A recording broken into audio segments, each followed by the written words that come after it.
Bonsoir à toutes et à tous et très ravi de vous retrouver pour cette nouvelle édition sur la télévision Burkina Info.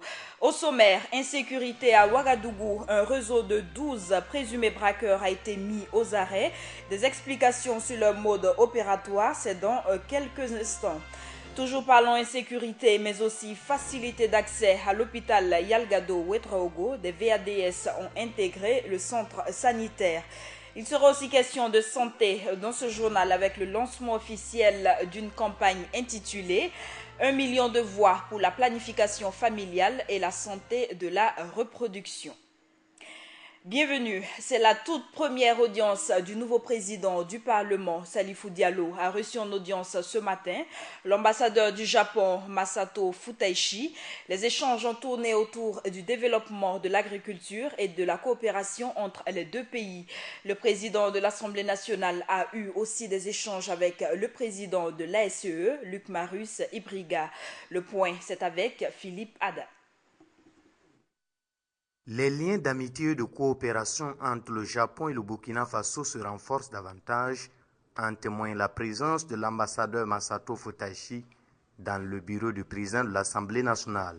En effet, le représentant du pays du soleil levant est venu féliciter Salifou Diallo pour son élection à la tête du Parlement burkinabé et l'occasion faisant, les deux personnalités ont abordé plusieurs sujets. On a parlé de questions d'agriculture, parce qu'il était ministre de l'Agriculture.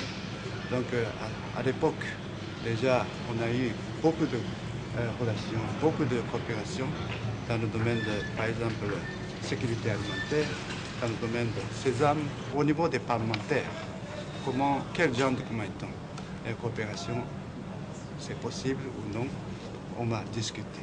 Après avoir pris congé du diplomate nippon, le président de l'Assemblée nationale a reçu le contrôleur d'État de l'autorité supérieure du contrôle de l'État qui est venu lui remettre officiellement le rapport 2014 de l'ASEE-LC. Nous avons donné au président de l'Assemblée nationale le contenu de ce rapport. En retour, le président de l'Assemblée nationale nous a conforté dans l'idée que le contrôle doit être encore plus serré et qu'il doit être assorti de sanctions. Le président de l'Assemblée nationale a par ailleurs dit à son hôte son désir de voir les dossiers relatifs aux crimes économiques examinés avec célérité.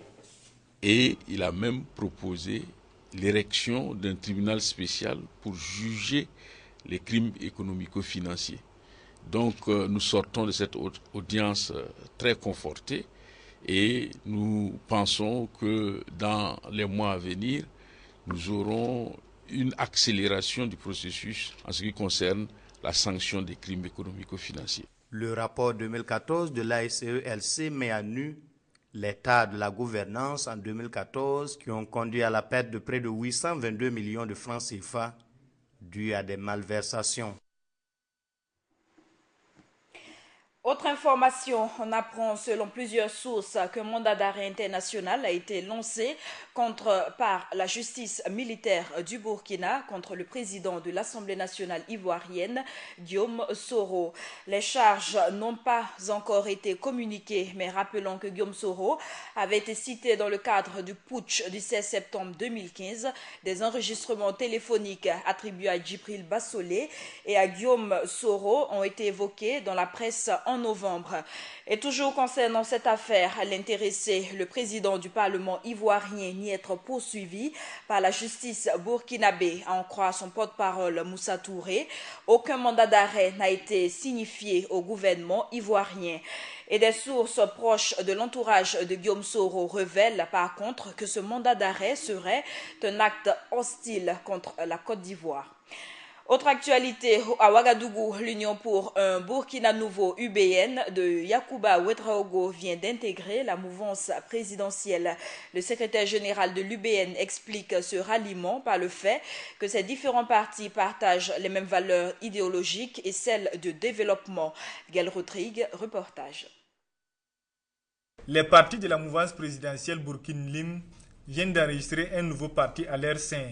Il s'agit de l'Union pour un Burkina Nouveau UBN, un ralliement que justifie le secrétaire général du parti en ces termes. Dans notre combat politique, il faut rappeler que nous sommes des sociodémocrates Et il s'est avéré que la coalition qui a soutenu la candidature du camarade Rochma Christian Kaboré est une coalition et qui a eu la victoire, c'est-à-dire la sanction du peuple, une sanction positive. Et nous avons alors fait les similitudes. Et dans la mesure où c'est également un parti qui prône justement la social-démocratie, tout comme l'UBN, et que leur objectif, c'est l'amélioration des conditions de vie des populations et aussi, surtout, de faire en sorte qu'il y ait une cohésion sociale afin que nous puissions bâtir ensemble un Burkina Faso nouveau. Alors nous nous sommes dit que nous partageons les mêmes valeurs du point de vue idéologique, du point de vue du développement et également du point de vue du vivre ensemble.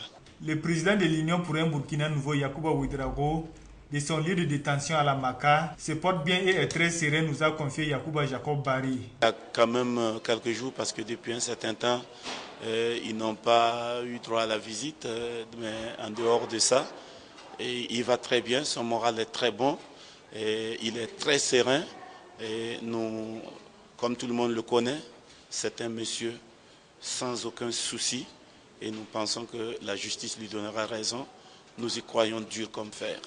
Les membres de l'Union pour un Burkina nouveau se disent disponibles à accompagner le mouvement du peuple pour le progrès dans sa politique de gouvernance durant le quinquennat.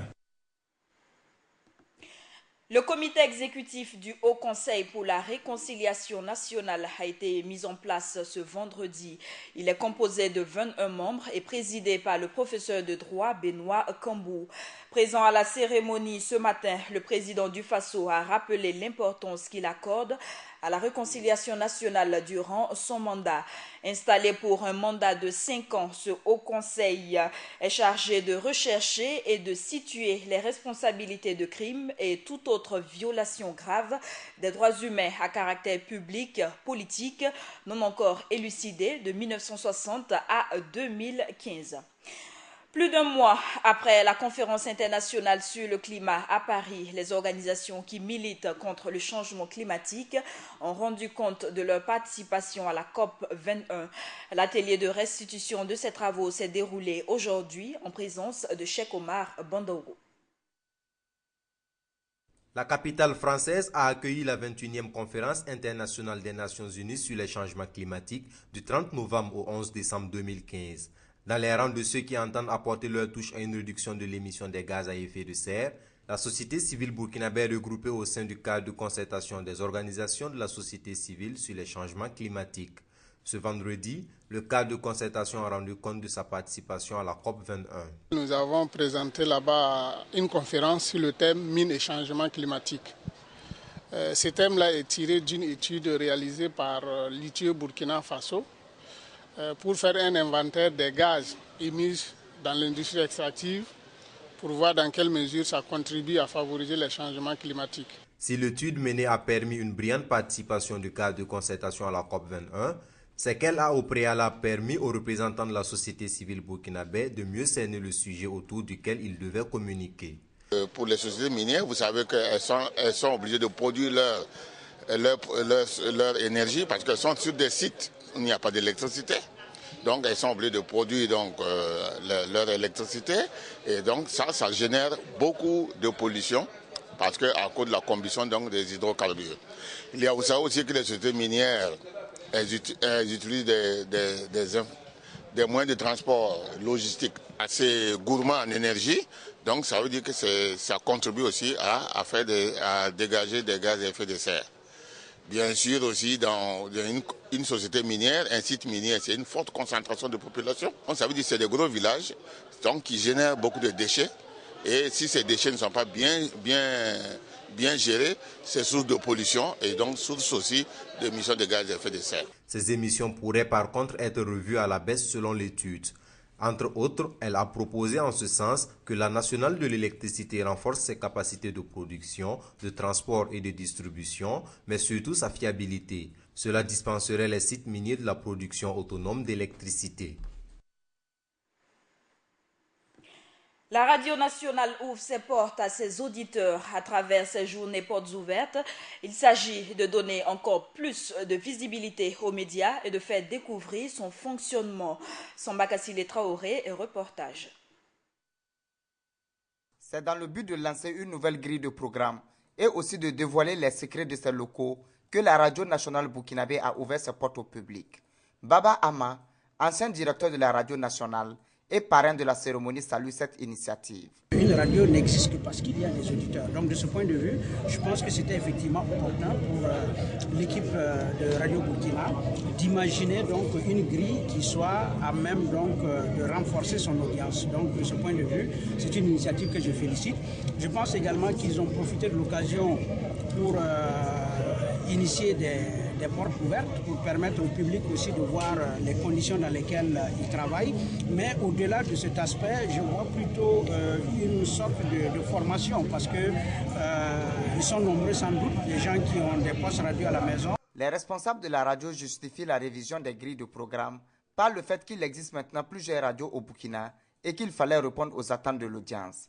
Aussi, ils promettent une couverture totale de cette radio sur le territoire national. Pour lever le voile sur notre nouvelle grille de programme, présenter également notre nouvel habillage. Vous le savez, Radio Burkina, c'est la première radio du Burkina Faso, mais nous sommes aujourd'hui face à une certaine concurrence âpre. Les auditeurs ne sont pas tolérants, donc on a estimé qu'il était bon de procéder à un réajustement de notre grille de programme. C'est un enjeu majeur parce que ça ne sert à rien qu'on parle alors qu'il y a peut-être plus d'un tiers de la population qui n'arrive pas à nous écouter et qui écoute les pays voisins. Ça, c'est vraiment dommage. Je pense qu'avec les nouvelles autorités, nous allons voir dans quelle mesure nous pouvons vraiment élargir davantage la couverture géographique de la radio. Une visite guidée a permis aux visiteurs de découvrir les mystères de la radio, notamment les programmations, les enregistrements des émissions et même le direct. Aussi, les matériels de la radio datant de son ouverture ont été exposés aux vues du public. Parlons toujours médias pour ce qui concerne les 2 journalistes burkinabés arrêtés dans le cadre du putsch. Des organisations professionnelles des médias réclament la publication des faits qui leur sont reprochés qui pourraient justifier leur détention. À l'issue d'une visite rendue aux détenus, elles ont relevé plusieurs motifs d'inquiétude, notamment des complications de santé pour le journaliste de l'Observateur Palga, Damis, en raison de crises d'asthme fréquentes. Et le comité national de suivi du pèlerinage se dit prêt pour un audit de sa gestion du Hajj 2015. Il a apporté ce matin un démenti aux accusations de certaines agences de voyage concernant sa gestion. Plus de détails avec Viviane Bama.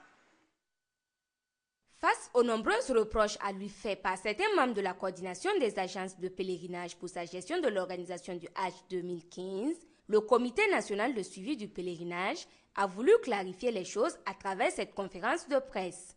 En fait, moi je suis inquiet par rapport à la tournée des événements. Le Hajj n'a pas de problème.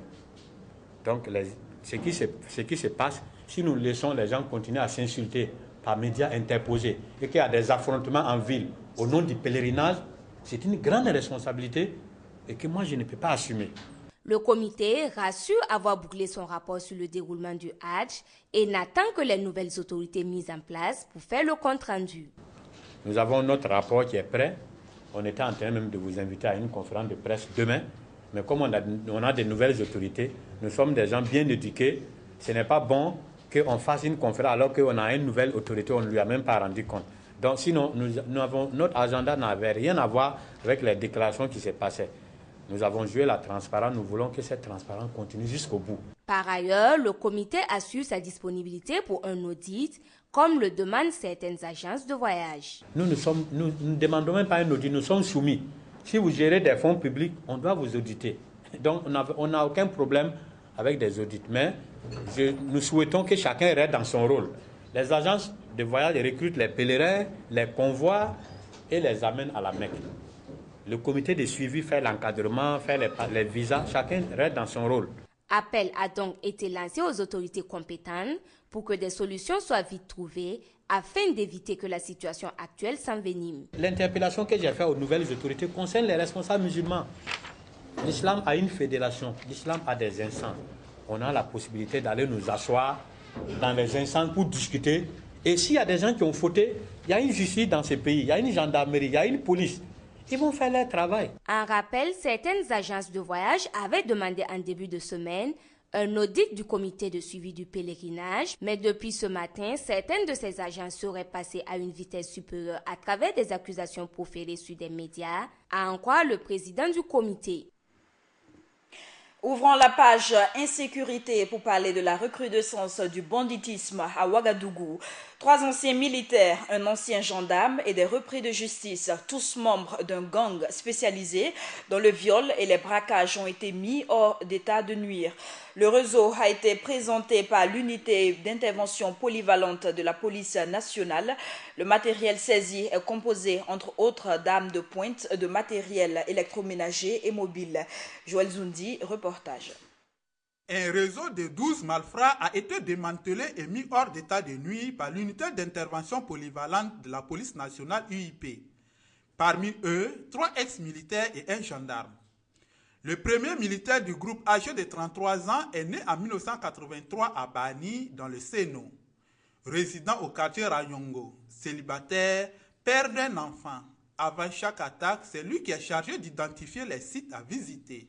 C'est lui aussi qui planifiait et coordonnait toutes les opérations sur le terrain.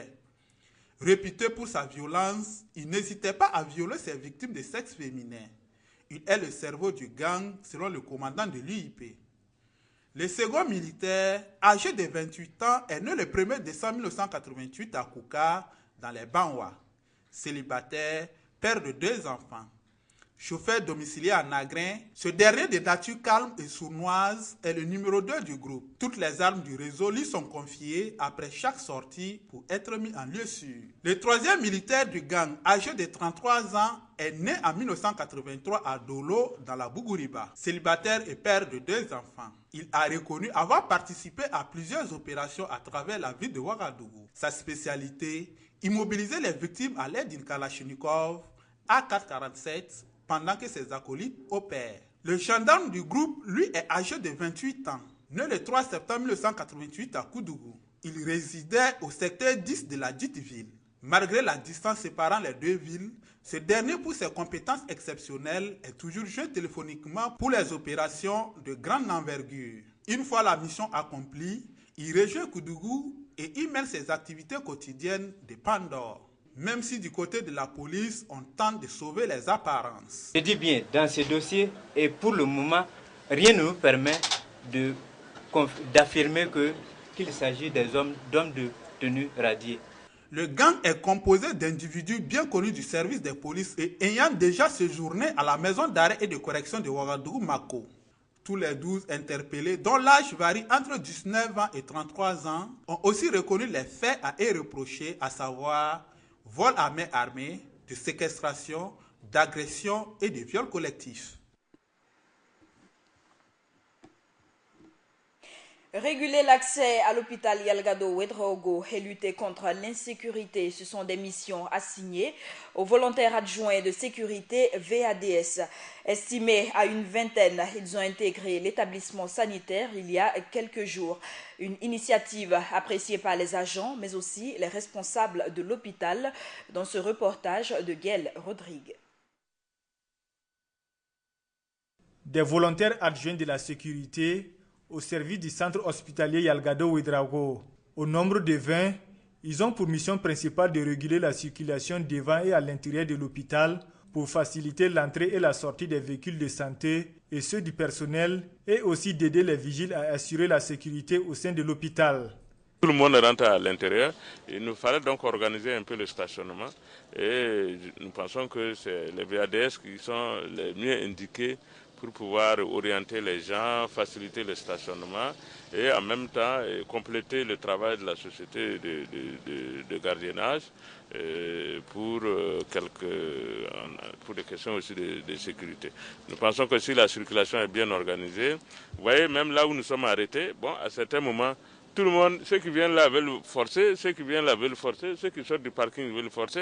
Vous voyez, des fois, il y a des gens qui viennent garer jusqu'ici. Vous voyez un cas, hein, vous voyez où il est garé. Bon, ça par exemple, le véhicule gris là, bon, il est mal stationné. Vous voyez, si une ambulance veut aller dans les urgences, viscérale et qu'il est en vitesse, parce que c'est ça. Vous voyez, des fois, il coince le passage et les ambulances ne peuvent pas se mouvoir. Même ici, vous voyez, bon, c'est un taxi qui vient, qui prend tout son temps, alors que... Cette mesure a permis à cet ambulancier d'accéder facilement à l'hôpital ce matin. Il loue de ce fait cette initiative de la direction de Yalgado. Effectivement, ils font un travail vraiment très favorable à notre endroit, puisque deux fois, devant l'entrée principale de l'hôpital, il y a trop d'engouement. Et de tel point que quand vous venez avec une urgence, les gens ne vous servent pas le passage malgré la présence du gyrophare, les phares, non. C'est-à-dire ça marche comme ça. Mais avec la présence du VADS, ça nous a beaucoup facilité l'entrée ce matin. Cette initiative devrait aboutir à une fluidité de la circulation et lutter contre les phénomènes de l'insécurité à l'hôpital Yalgado-Ouedraogo. Aussi, contribue-t-elle à résoudre un tant soit peu le problème de chômage dans notre pays. Et vous l'aurez compris, l'hôpital Yalgado-Ouedraogo devient de plus en plus un véritable lieu d'insécurité. En témoignent les responsables. Vols, agressions, escroqueries sont des cas très fréquents depuis un certain temps. Pour y remédier, la direction générale annonce de nouvelles mesures de sécurité. Des précisions avec Gaël Rodrigue. Des bébés volés, des véhicules emportés, des malades escroqués. Ce sont là des situations auxquelles la direction du plus grand centre de formation sanitaire de la ville de Ouagadougou dit faire face chaque jour. Des actions qui sont posées le plus souvent par des personnes se faisant passer pour des accompagnants des malades. Ma connaissance, je peux dire que la sécurité là, c'est pas garanti ici. Parce qu'il y a des vols, surtout au sein même de l'hôpital là. Il y a des choses. Il y a des malfrats, ils se montrent qu'ils sont des accompagnants. Pourtant, quand ils rentrent, ils volent les malades. Nous avons par exemple connu en 2011 le vol d'un bébé nouveau-né à la maternité. Bon, où, heureusement, Dieu aidant, on a pu attraper la voleuse à Coupela. En 2012, nous avons connu ces cas de vol de voitures Mercedes 190 jusqu'à 4 cas avant qu'on ait pu mettre la main sur le voleur. En 2015, bon, même au guichet de paiement, une dame s'est fait délester de son portefeuille. Un commerçant s'est fait escroquer par un individu se faisant passer par un informaticien Yalgado avec un ordinateur. En plus de ces délits perpétrés, il arrive souvent que des agents de santé, de même que les travailleurs, se voient agressés pendant l'exercice de leurs fonctions. Bon, on a vu ce jeune accompagnant, on lui dit, bon, c'est pas les heures de visite, tu ne peux pas rentrer. Pour toute réponse, il envoie un direct sur le visage du vigile. Plusieurs fois, il est arrivé que du personnel soignant ou même des professeurs aient reçu des menaces. Des situations qui interpellent les autorités à renforcer la sécurité à l'hôpital. Bon, nous allons demander l'appui des forces spécialisées, donc les forces de l'ordre, pour effectivement renforcer la sécurité et aussi avoir la possibilité de saisir ceux qui se commettent ce genre d'actes-là et les remettre à la justice. Ainsi donc, l'insécurité à Yalgado doit être vite pensée par les autorités pour que le centre de santé ne se transforme pas en un centre d'opération et de refuge des grands bandits. 1 million de voix pour la planification familiale et la santé de la reproduction, c'est l'intitulé d'une campagne lancée ce matin à Ouagadougou. Initiée par plusieurs organisations de la société civile, cette campagne vise le renforcement de la prise de conscience et l'engagement des jeunes et des leaders politiques par rapport à l'importance de l'accès des soins. Viviane Bama pour plus de précisions. 1 million de voix pour la planification et la santé de la reproduction. Tel est le nom de la campagne de communication lancée par les initiateurs du projet Voix pour la santé. L'objectif principal de la campagne de communication est de renforcer la prise de conscience et l'engagement des jeunes et des leaders politiques par rapport à l'importance de l'accès des jeunes aux services de santé et soins de santé sexuelle et reproductive et à la planification familiale à travers une prise en compte effective de ces questions parmi les priorités au niveau national. 1 million de voix qui constituent en réalité 1 million de voix relais pour l'atteinte des objectifs de cette campagne. quand nous disons 1 million de voix, ça veut dire que 1 million de relais au sein de la communauté.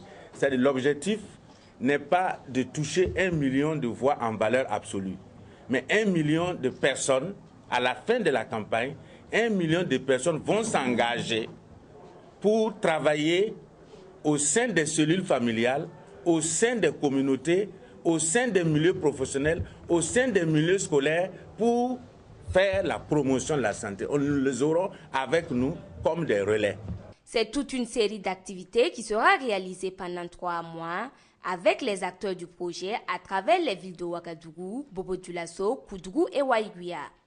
D'un cross populaire de sensibilisation dénommé « Je cours pour la planification familiale », « Je cours pour la SRAJ au Burkina Faso ». Des rencontres de plaidoyer auprès des leaders religieux, coutumiers, dans les villes de Ouaga, Bobo, Koudougou et Waïguia. Des rencontres de plaidoyer auprès des représentants des commissions de l'Assemblée nationale. Des animations grand public avec offre de services de SRPF à Ouaga, Bobo, Koudougou, Waïguia.